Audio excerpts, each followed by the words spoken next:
Well, thank you for joining us again. Good afternoon. I want to take a moment to recognize, first and foremost, our state's healthcare workers who have been on the front lines for several weeks now. Their work has been absolutely amazing. I just can't speak enough of appreciation for them. They've been working diligently to care for sick as well as putting themselves at risk. And I want to thank them from the bottom of my heart. It's been a challenging week. This week we saw several deaths, which reminds us of two things. One, the severity of COVID-19, and the other, how insidious it can be. And I want the families of those that we have lost to know how much the state is with you and how much we mourn for the loss of 7 Wyoming citizens. Today I want to relay to you our transition plan that seeks to ease some of the restrictions while continuing to protect public health. I've said before, this will not be a light switch.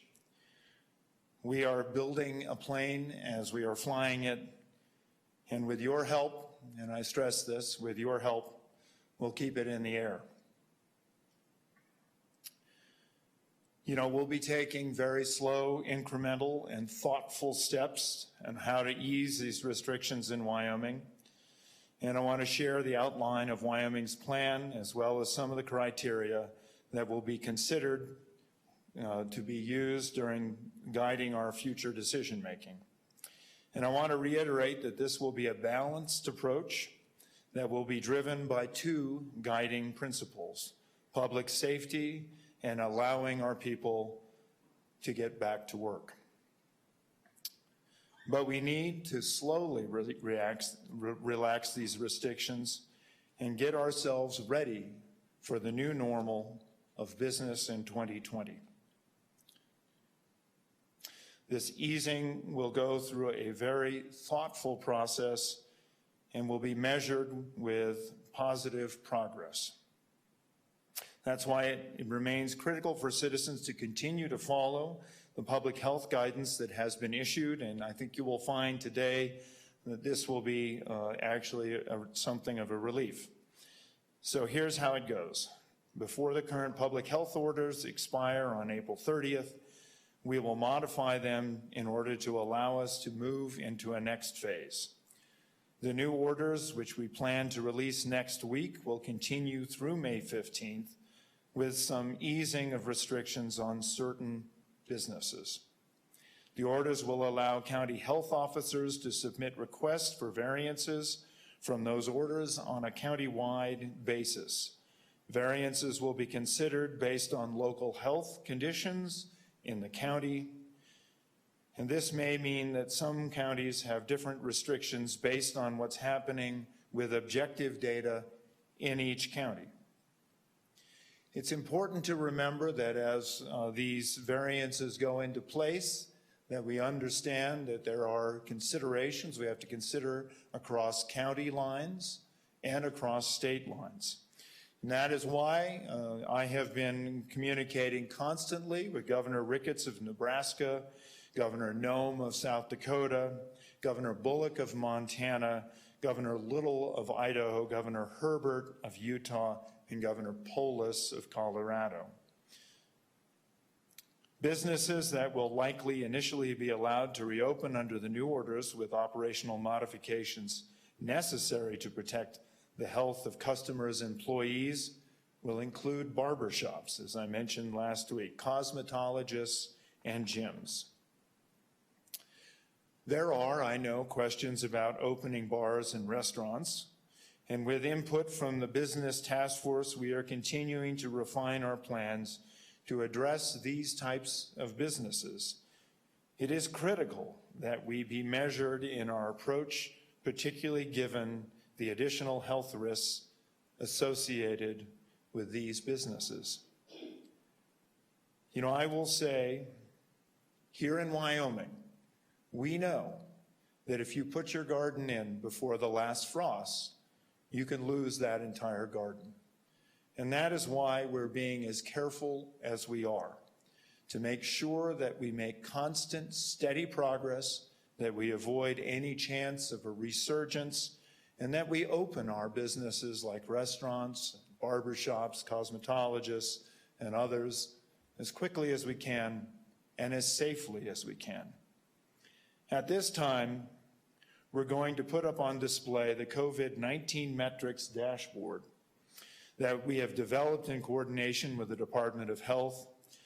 This dashboard has also been provided to the counties so they can use it to help guide their decision-making process that was shared with them earlier today. These metrics we are going to use break down into two areas: trends of COVID cases and hospital capacity.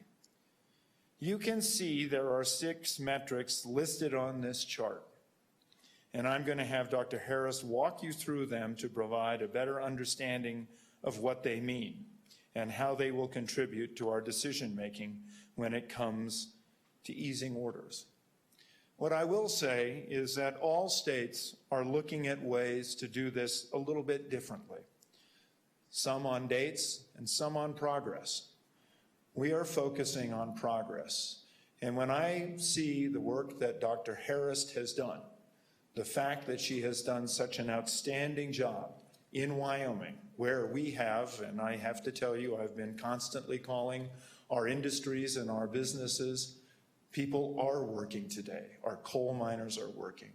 Our trona miners are working. Our oil and gas miners, when they have the jobs they do, and those are related more to prices outside of Wyoming than in, they're working. Our sawyers are working.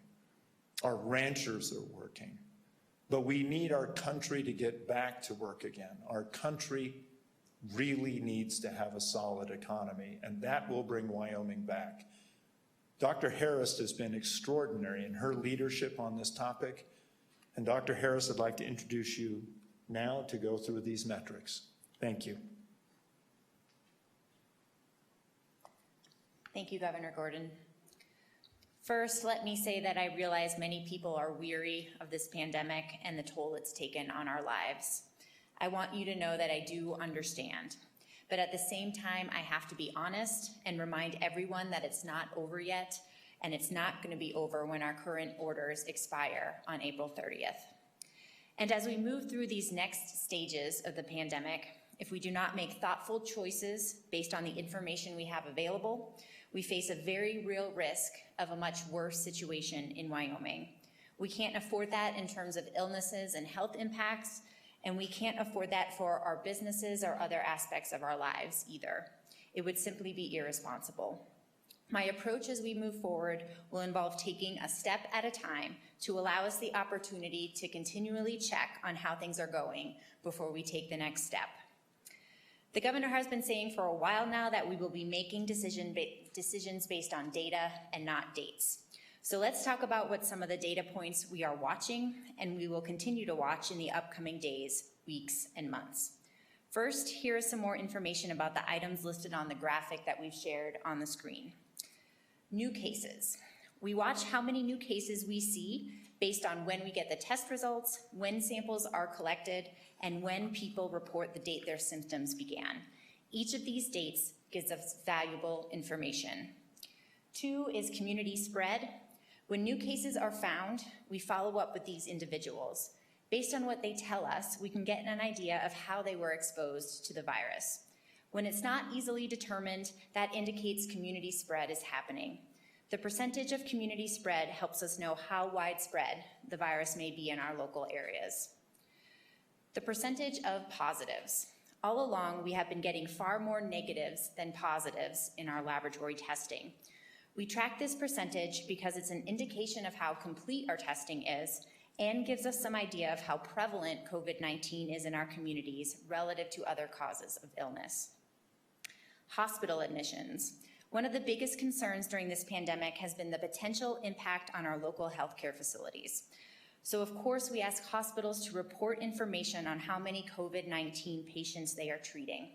We have had 54 total reported COVID-19 hospitalizations among Wyoming residents, with about 16 current COVID-19 hospitalizations within Wyoming facilities. Bed capacity. We also ask hospitals to report their current bed capacity to us on a frequent basis. And finally, ICU availability. In addition to total bed capacity, the availability of intensive care unit beds is especially important as they are needed to treat the sickest of all patients, whether they are infected with COVID-19 or face other challenges.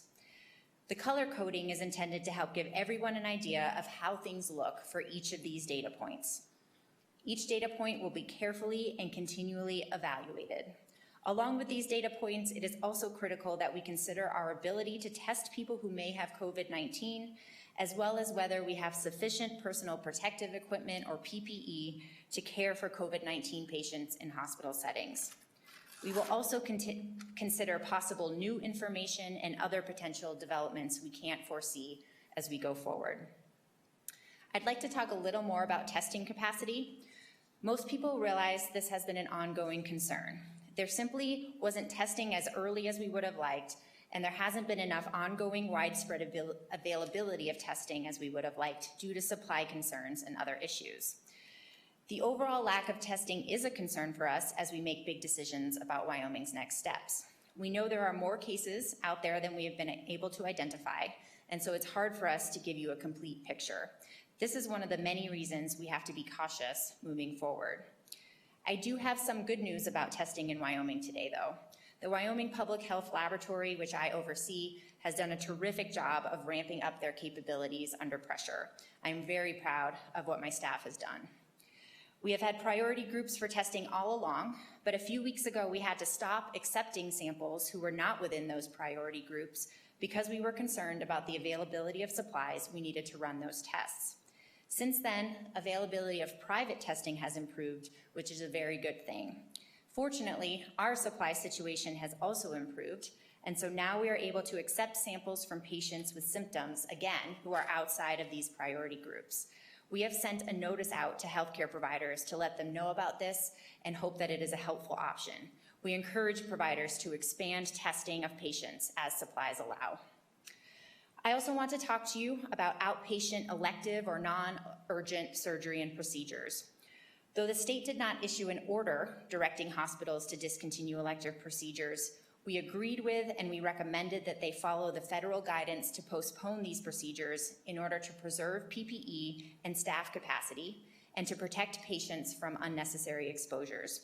At this point, I believe they may proceed on expanding these services based on new federal recommendations in a phased process according to their plans and protocols based on the outbreak in their county, when reliable COVID-19 testing is available and PPE is sufficient, and in consultation with their local health officials.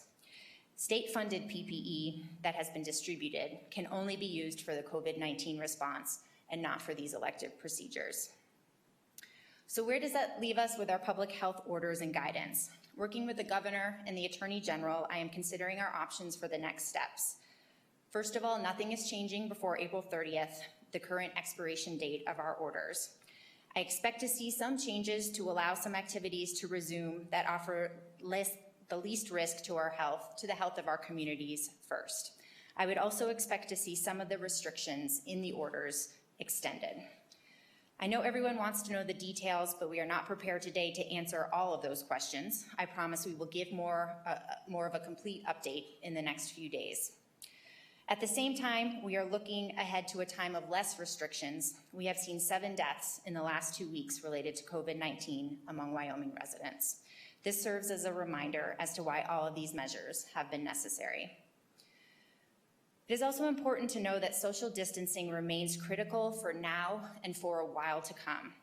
I would also like to emphasize the importance of wearing face coverings in public settings for both the public and employees who work with the public now and moving forward, though please remember that they are not a substitute for staying 6 feet away from others whenever possible. We've talked a lot about who has the highest risk of hospitalization and death related to this disease, and that is important information. But the truth is anyone can get sick from COVID-19, anyone has a chance of serious illness, and anyone who is infected can pass COVID-19 onto others. It could only take one person who may not realize that they've been infected to spread COVID-19 within a nursing home or another setting in which people could become very ill with COVID-19 with devastating effects. This is the kind of incident we have to keep working together to help prevent. Thank you, Governor Gordon.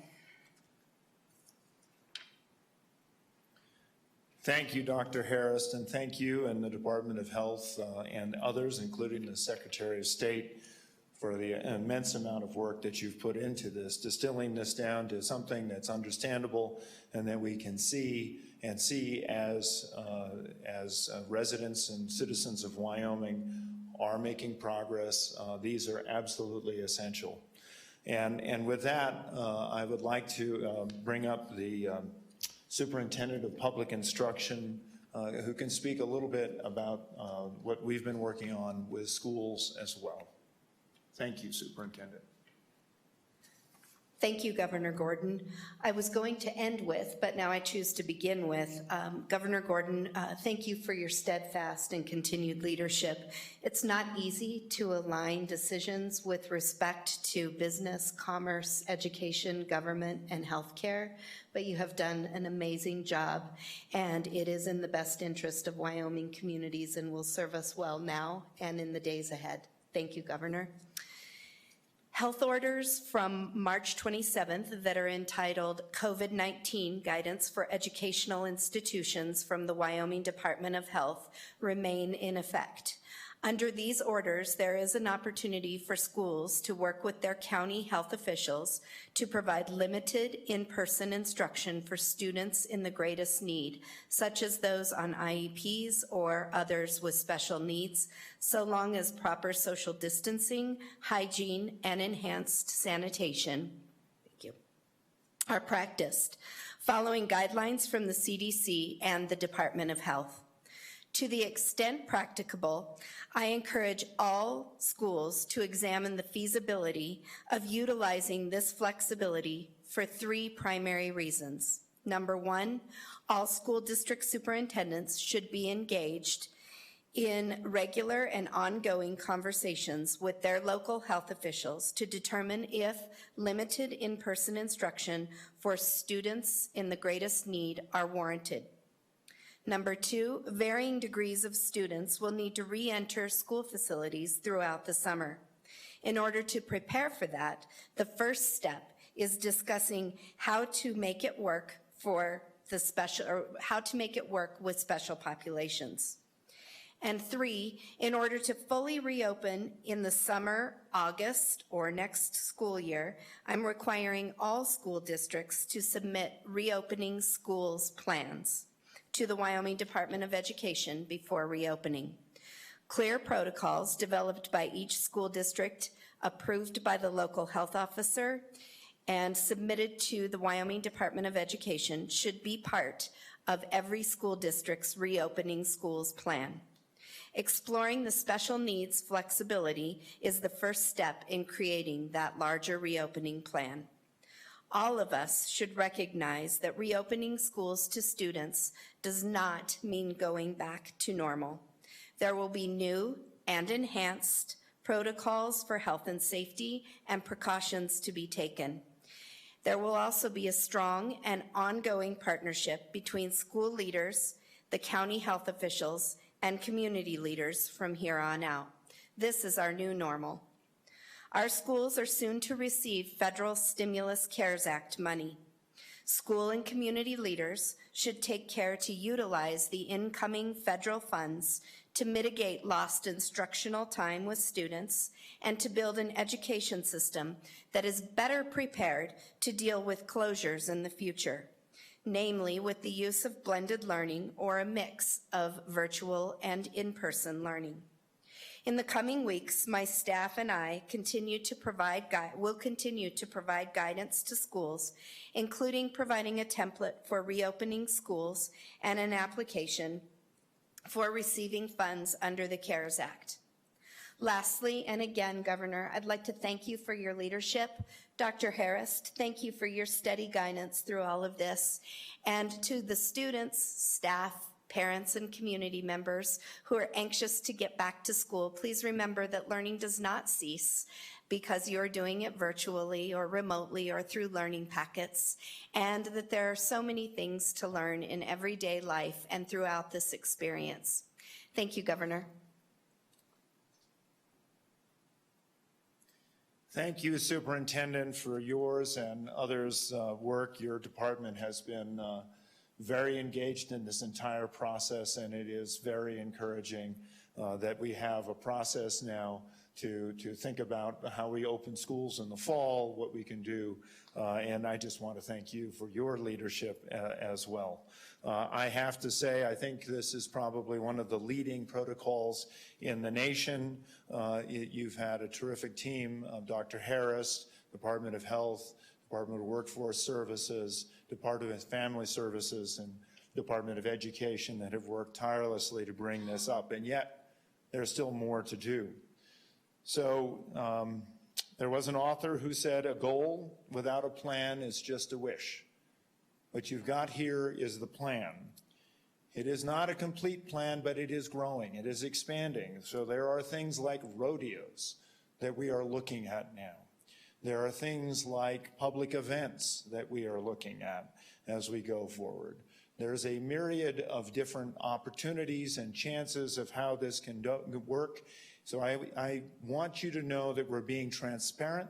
We are giving you the data as we see them. We're looking at these plans and rolling them out so that we can see how they hold together. One of the questions that's come up constantly has been, what about overnight camping in our parks? Something we're looking at. And then others have said, we want to open for our county businesses, but we don't want anybody from out of state to come. Can't do that. So as we look at these plans, we've got to figure out, and that's why we're putting so much into the counties, the local county commissions, and most importantly, the county health officers to come forward with plans that make sense. And we will not be driven by politics. We will be driven by the measures that you see here, and they are solid and they will be available. But before I take questions, I just want to reemphasize that our goal continues to be protecting the public health and getting people back to work again. And as I've said and heard over and over again, please, if you're working, don't get careless. If you're playing, don't get careless. When Dr. Harris says that people can be asymptomatic and then infect an entire production line, as we saw at JBS or at Smithfield or some other plants, we know what a devastating blow that can be to our economy as well as our health. So it is important that we get back to work, but we get back to work safely, thoughtfully, considerately, and with commitment. We plan to release more information in the weeks ahead, including new orders that we've discussed today and additional guidelines for business. The Business Council is going to be doing more and more of that outreach to each industry. We're also looking at how our COVID dollars can be applied. So with that, I want to thank you again for joining us today. We plan to provide county-level support on the metrics that will help guide decision-making for county health officers, and those county metrics will look just like these. So you can see exactly from one county to the next how measures are being done. And with that, let me pause and say that there are some questions we have submitted from Tom Coulter at the Wyoming Tribune-Eagle.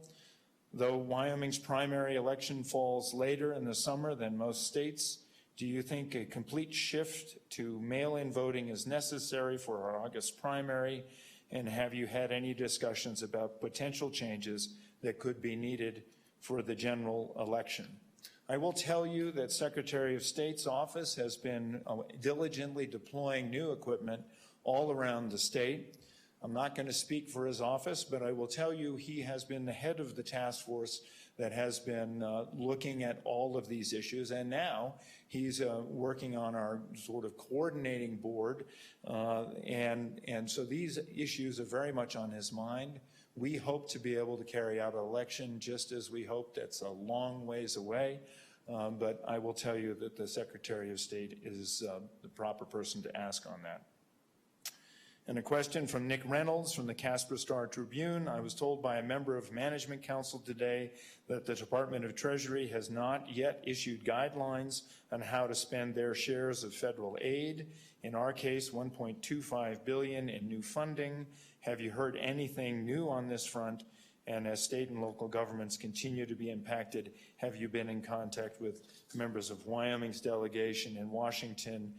Senate Majority Leader Mitch McConnell has expressed reluctance to bail out state and local governments. I will tell you, not just a few moments ago, I just got off the phone with Congresswoman Cheney talking on this very topic. We do have about a little bit of guidance that's come out over the last couple of days that we're going to be reviewing and looking at.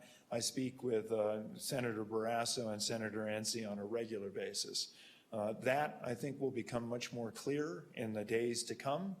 And so, Nick, thank you very much for that question.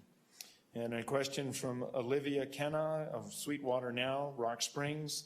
Here in Sweetwater County, one of our county commissioners, Wally Johnson, is arguing that now is a better time than any for the state to tap into rainy day funds. Do you anticipate having to use any of the state's budgetary reserves during the transition to reopen the state? Commissioner Johnson's point is a well taken one. I will tell you that our budget gurus are working both on the LSO, the Legislative Service Office side, and on our side. You know that we issued a freeze for new hirings, a curtailment on any contracts over $100,000. And I also told all of our directors to start finding significant cuts. We are continuing to work on that. We will not know the dimension of how much revenue we have lost. We can think about it, but the dimension of that won't become evident until next month. We have to have a Craig that'll come out, and I would reserve my answer to this question until we know just exactly what kind of shortfall we anticipate seeing. And a question from Brendan LaChance of Oil City News in Casper. Camping at Wyoming State Parks has been closed. Is there discussion about relaxing such restrictions? How will COVID-19 impact state parks moving forward, specifically as it regards events that have been planned as we move into summer? And Brendan, I think I answered that to a bit. That is very much in discussion right now. I wasn't up there last weekend, but from reports, Kurt Gowdy was full, lots of people moving around in the day, and we are thinking about relaxing some of the restrictions. Frankly, one of the big reasons why we considered closing those was to make sure that we didn't have congregations there at night with bonfires, et cetera. I think people are beginning to understand what this new normal is going to look like for 2020, and as such, probably have better practices and behaviors, and it is encouraging. I want to go back to say how much I appreciated Dr. Harris' leadership on this. Dr. Harris, you know, looking on the maps, and I'm going to touch wood, it is exciting to see that we're at the back of the pack. So thank you for your leadership on all of this, and I love the feeling of success. So with that, I'll open it for questions from the phone. Hello, Governor Gordon. This is Isabella from the Wyoming Tribune-Eagle. Hi, Isabella from the Wyoming Tribune-Eagle. Hi. So I was just wondering, you're talking about, modifying the orders and kind of with those modifications going to May 15th. Can you possibly elaborate on what those modifications will look like? Yeah, and I think actually Dr. Harris sort of referenced this. The modifications are going to make it clearer. They already sort of had this language in them, but it's going to make it clearer that the county health officer can submit a plan to the state that will allow for variances under using these metrics. And if Dr. Harris concurs with that, I'm not going to speak for her. She can answer this as well. But the question was for how are these going to be modified? That's one of the modifications you will see. So it'll allow for more flexibility within the orders, both up and down. I think it's important to say, when this was first striking Wyoming, I think our concern was making sure we didn't move too rapidly, but that we moved quickly enough to be able to avert a major catastrophe. And we also wanted to allow counties the flexibility, if they wanted to be more restrictive, to do that. This allows for a much more dynamic process based on measures that we can all see. If you want any more clarification, Dr. Harris can. I'll let Dr. Harris speak to that. Thank you. Yes, and in addition to giving the counties flexibility to adapt based on the data in their own county and the outbreak situation in their own county, we do again anticipate easing some restrictions on certain types of businesses. The exact way that will look is one of the pieces of information that will be forthcoming. I know it's frustrating not to have that right now, and we'll do our best to get that out early next week so that the businesses and the public health officials can prepare, but that is what I anticipate.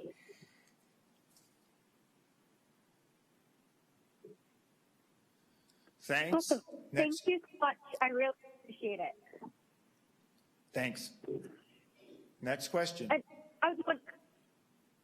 have one more if that's okay, if no one else Sure. Awesome.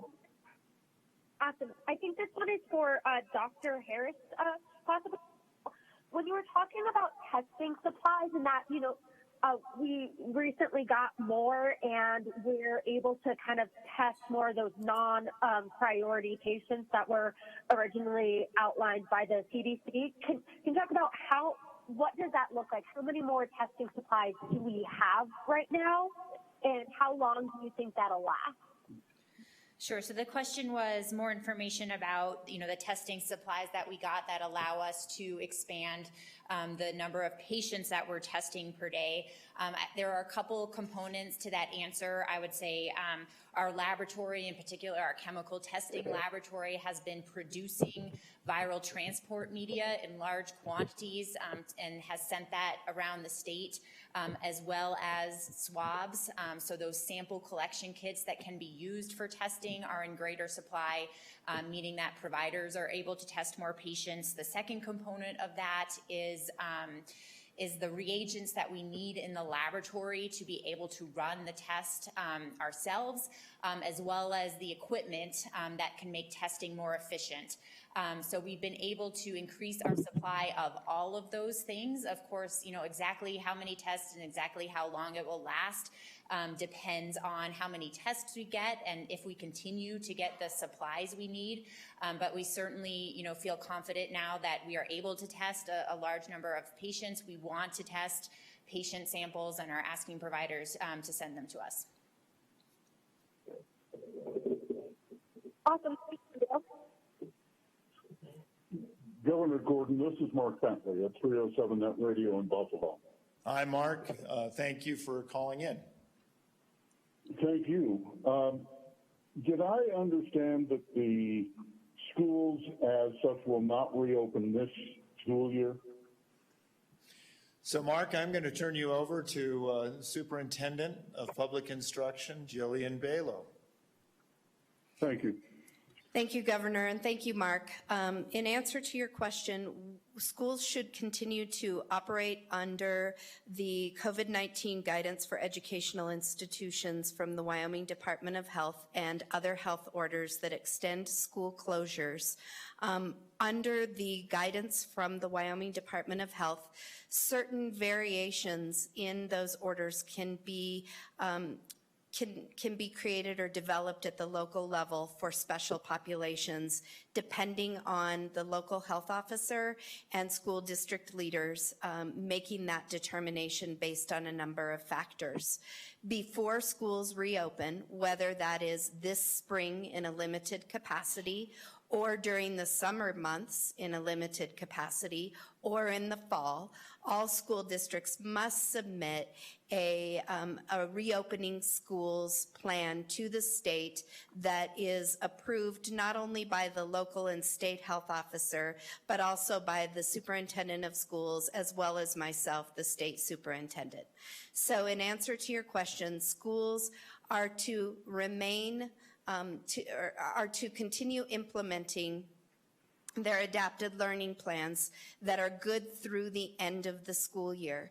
If schools and local health officers deem it appropriate to bring back special populations in safe ways, according to the guidance from March 27th, they may do so in a very limited manner until there's further news, perhaps after May 15th and perhaps not. So currently we will continue to follow the guidance of the governor's, or excuse me, the health officer's orders, as well as the guidance for educational institutions from March 27. Thank you.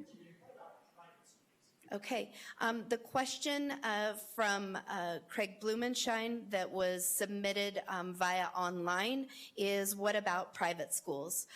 We do not have authority at the State Department of Education over private schools. However, the health orders for education institutions also apply to private schools and other educational institutions. So I want to be clear that the guidance is from the Department of Health, and that any plans to reopen should be done in conjunction with the local health officer. However, for a private school that does not receive state funding or funding that flows through the state does not need to submit a plan for reopening in an educational format if those, if the other criteria are met through the Department of Health.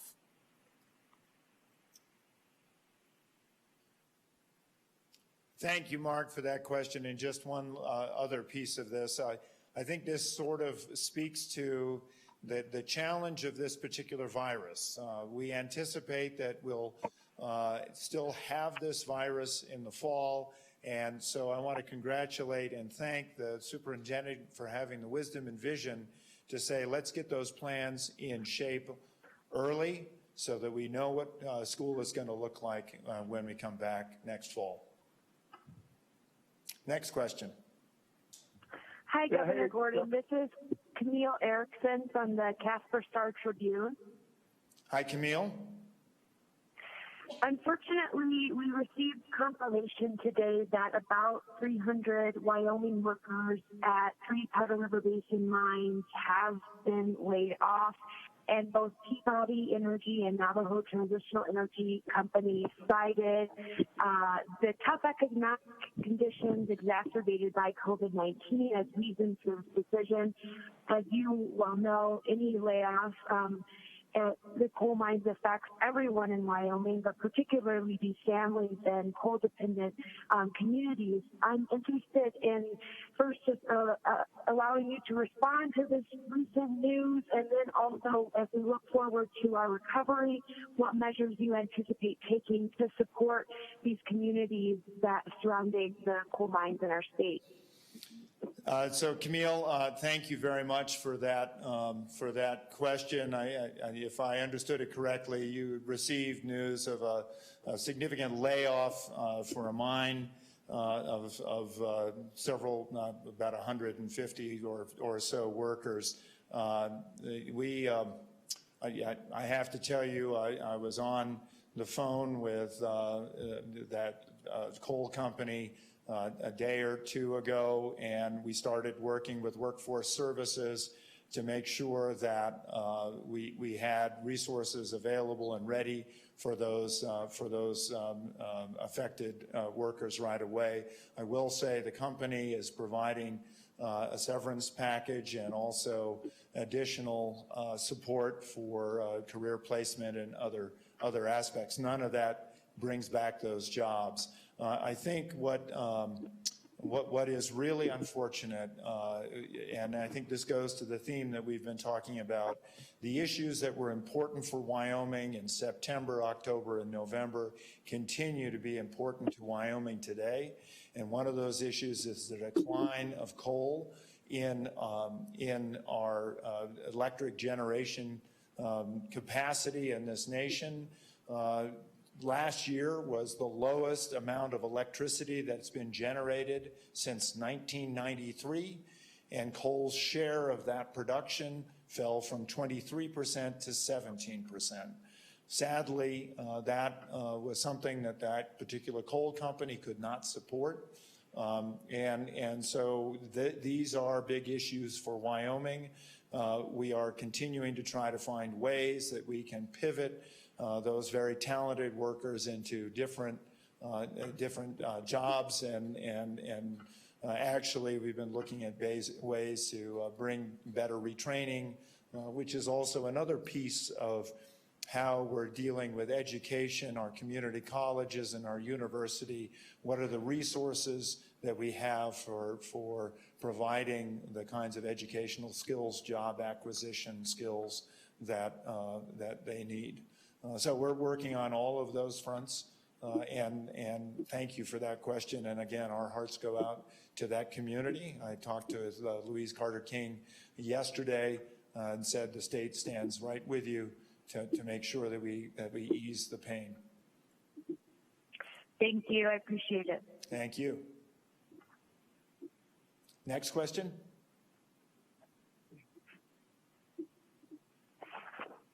Good afternoon, Governor. Jim O'Reilly from Bigfoot 99 Radio.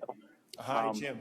Thanks for this opportunity. I suppose this is a question for Dr. Harris. It has to do with something the doctor said earlier about so far the number of negative results from the testing have exceeded the positive. And if I'm correct, we have about less than 5% positive on the tests that have been done so far. To get that number to trend down on on the dashboard that you've created, wouldn't you have to increase the testing? How does Wyoming ramp up the amount of testing that's done? Do you need to have people come forward that aren't showing symptoms to be tested to do that? Thank you. So the question was, how do we increase and ramp up the amount of testing that is done? I think that we still have a lot of room to go in testing everybody who has symptoms compatible with COVID-19. I'm not sure that there's even enough capacity to do that right now, but I think that we can, based on both the testing collection supplies and the testing supplies we have in our laboratory, expand the range of symptomatic patients that we are testing. So I think that's really the first step in ramping up how much testing that we're doing. Asymptomatic testing, we do know that asymptomatic and pre-symptomatic people can spread the virus, but should really focus testing on symptomatic persons at this time. And just a quick follow-up, what is your feeling about testing for the virus antibodies? Thank you. So my feeling on testing for the virus antibodies, I think that, certainly there could be some utility for that in knowing who has been infected with the virus in the past and who hasn't. We did send a health alert notice out to Wyoming providers yesterday and offered advice and shared some information from the FDA specifically about antibody testing. It's important to note that there has been no antibody testing approved for diagnosis of COVID-19. And so antibody tests by themselves should not be used to diagnose somebody with COVID-19. There's also lacking evidence on the utility of this testing in the management of individual patients. The performance of these tests is still highly variable, and the majority have not been reviewed by the FDA in terms of their sensitivity and specificity. So how good they are detecting antibodies to COVID-19, and how do we know that they're detecting antibodies specific to COVID-19 and not to other coronaviruses that are more commonly circulated in the population. We're also been aware of versions of these tests that are just downright fraudulent, unfortunately. So I think that there is the likelihood and possibility and utility of future broad applications of these tests, but we have to make sure that we have a good test first, and I just don't think that's available at the moment, and so we're not quite there yet. And if I may, just one more quick follow-up. As far as easing the restrictions on a county-by-county basis, are you looking for the numbers? Let's just take the testing numbers, for instance. Are you looking for those to remain stabilized, or are you looking for those to improve before restrictions are eased? Yes, so are we looking for these measures to improve or just stabilize before these restrictions are eased? We definitely want the counties to be looking, and they are already looking at these same types of measures that we're looking at a statewide basis. I think, we are certainly looking at trends for these measures and not specific numbers, because, there's no data to suggest that when these measures get to this specific number that we're okay to make a change or open something else up. And it's also important to consider the entire picture of what all the measures look like as in a global way versus one specific measure, and also to keep in the background that we need to consider testing capacity and PPE as well. So I think it's really a mix of all those things that we'll consider when we think about county by county variances. Thank you very much. And Jim, just to follow up, that's one reason why we wanted to have this dashboard, is so that people could track with that and really engage. It's interesting, as I've talked to Pete Ricketts, the University of Nebraska is helping to inform how they're approaching lifting their restrictions, which they'll be looking at doing in western Nebraska differently from elsewhere. If I talk to my colleague in Montana, Governor Bullock, he's saying, we're going to see how this goes. Yesterday there was a story about, how he was lifting his restrictions, and essentially he's saying, we got to wait a month before we really understand if these have been good or bad. So bear with us. Governor Little, very much the same. Governor Polis has said, look, we've seen what you've done. We know it works, so we're going to go to do what you are doing right now. So I think all of us are understanding this dynamic. The analogy of building a plane while we're flying it, I think, is very real. Next question. Thank you, Governor. Thank you. Hey, hi, this is Andrew with Wildfile. Hi, Andrew. I have a question. Hey, I have a question for Dr. Harris.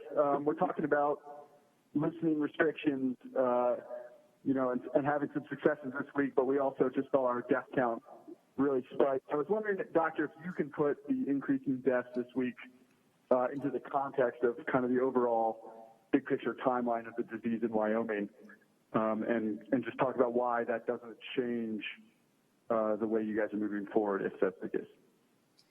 Thank you, and I think I heard most of your question, which is, in the context of having 7 deaths over the past 2 weeks, how do we interpret that, and how do we move on and consider easing some restrictions based on that?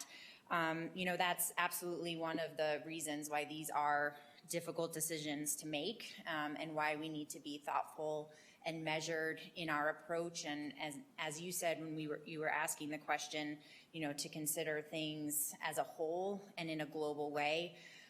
It's important to keep in mind that most of the individuals who did die had been sick and hospitalized for quite some time, had been diagnosed several weeks before their death. And so we believe that we certainly, of course, have to consider that. Obviously, preventing people from dying is the entire purpose of our activities in these outbreak and the measures we put in place into this outbreak, but need to also look at overall hospitalizations, current hospitalizations, the amount of new infections, the percent due to community spread, all of the different pieces of information we have as we decide when and how to move forward. Thanks, Doctor. If you don't mind, a question for the governor as well. Governor, you talked about speaking with a coal company about layoffs. Both Peabody and MTech made layoffs today, so I was just wondering which company you spoke to. I spoke with Peabody. Okay, thank you for clarifying. Yep, Appreciate it. thank you. Next question. Hi, Governor. This is Catherine Wheeler with Wyoming Public Radio. Hi, Catherine. Hi. This question is for Dr. Harris. I'm wondering, how is the department effectively keeping up with contact tracing as cases continue to come in, and is it prepared to keep up that level of contact tracing as restrictions are eased? Yes, thank you for that question about have we been able to keep up with the contact tracing and how do we plan to do that as restrictions are eased? Absolutely, yes, we have been keeping up with the contact tracing. We've been doing that all along for all of our laboratory confirmed and probable cases. I believe that contact tracing is absolutely critical to continue going forward, no matter how many cases we have, as long as possible. We have about 5 staff members who regularly do this work and have reassigned many others in the department to help. The help from the county public health offices has been absolutely essential and incredibly helpful for us. So we, will continue to keep those systems in place moving forward as we begin to ease restrictions. We're also beginning to consider ways to expand that. We don't have any specific estimates for that at this time, but have explored, multiple avenues to expand our capacity should we need to, given the importance of contact tracing during this outbreak. Thank you. Thanks. Next question.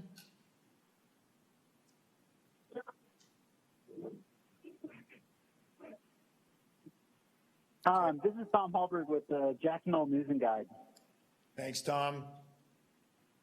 I have a question. I don't know if it would be for you or for Dr. Harris, but a question on messaging. Now that we have a few deaths in the state, press releases about those deaths have included information that they've, I think, all had pre-existing conditions that made them more likely to have a critical illness from COVID-19.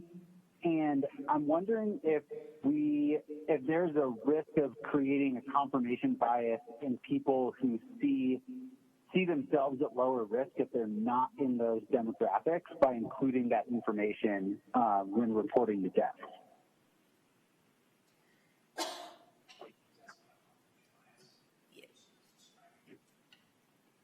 Okay, thank you. So yeah, the question, by reporting whether people have underlying health conditions or not when we're reporting deaths, does that,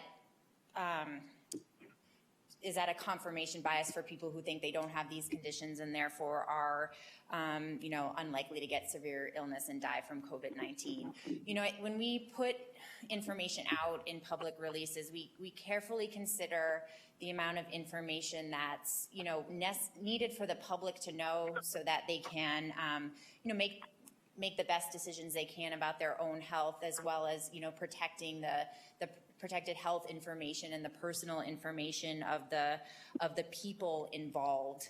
I think it is important for the public to know, how the risk factors that we understand affect whether somebody has a higher risk of getting severe illness from COVID-19. We report that in both our confirmed and probable cases, as well as in the deaths. It's certainly not the only factor. We also give estimates on the relative age. We give some race information, underlying health information, age information on our website. But I agree with you, and I think we've tried to emphasize in these press conferences and in our messaging as well that really anybody can get severely ill and can die from COVID-19. We have seen that. We have seen, in other places, young people without any underlying health conditions die. As we collect more data, we'll be able to publish that in an aggregated way to ensure that we're protecting the information of individuals, to be able to give people an understanding of what's happening in Wyoming. But I absolutely agree with you that while it's important to give people information they need to understand what's happening in Wyoming, it's also important to let them know that really anybody can be sick and die from COVID-19. Great, thank you. Thank Governor you. Gordon? Yes, please. This is Dustin Bleiseffer, reporting for Wildfile. Yes. Yeah, can you speak some more about the coal industry, and is the state kind of evolving its response to what's an unprecedented shrinkage and contraction in the coal industry? I think the total of job losses with today's announcements is over 400. Is the state prepared for this, or is it kind of changing its response as it goes? Well, thank you for that question. And the quick answer to it was, the state prepared, and what are we doing to consider the transitions and contraction of the coal marketplace? I don't think anybody's kind of prepared for the kinds of losses that we have seen periodically over the last couple of years, all very substantial. This one is particularly painful in that it's driven so much by a complete downward trend in the entire economy globally, but particularly in electric generation capacity in the country.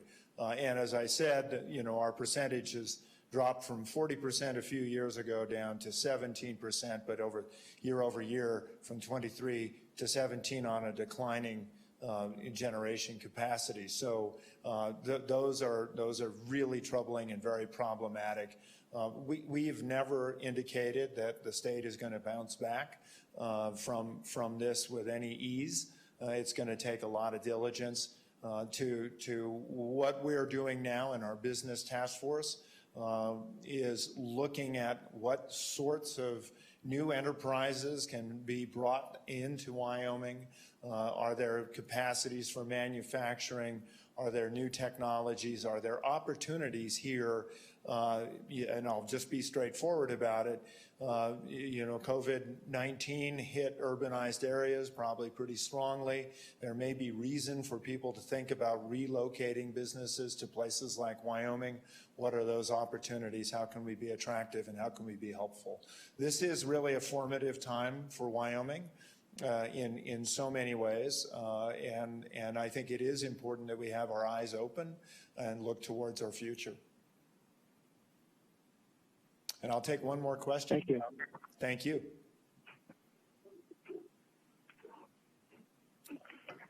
Governor? Yes. This is Max Cotton with Wyoming News Now. You announced your plans to reopen a few days after President Trump announced his guidelines for states. How much do those two plans or guidelines coincide with each other? And also, how much, when formulating this plan, did you communicate with federal health officials? Well, thank you. The question was that our plans for, and I'm going to say easing, not really reopening, because we really took pride in the fact that we were able, Wyoming people were able to take the initiative and do the right thing. So we never had to go that final step of a shelter in place, except in a couple of locations. But let me, when President Trump issued his plans for opening America with the gating criteria and some of the phase one stuff, we took a look at it. Most of the stuff in phase one, as far as businesses being open, already was what we were doing in Wyoming. The gating criteria, I think, are very important. Those criteria are the ones that Dr. Harris was talking about with testing and so on. So it was helpful to have their ideas.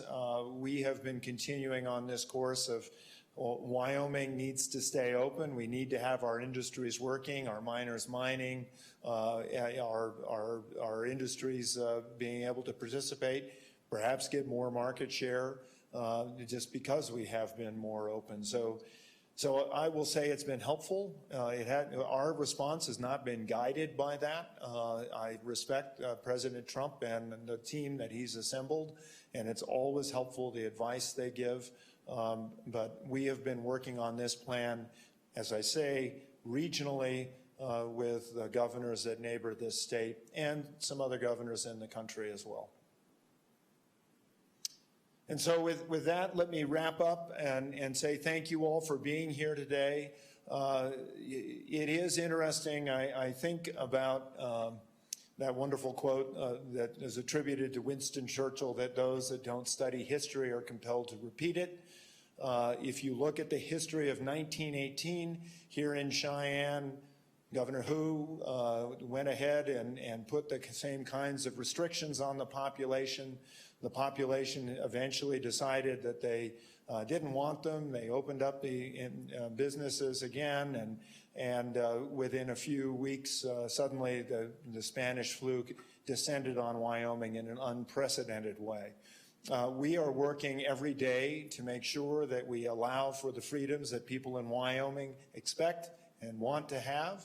I have relied on their common sense and their sense of responsibility, not to endanger their neighbors, not to endanger their congregations or others. And so we have been successful in relying on that, and I anticipate that Wyoming will continue to look to these metrics, see how we're doing, and we'll continue to lead the nation as we come out of this into the new business that we'll expect for the next year and a half or so at the earliest.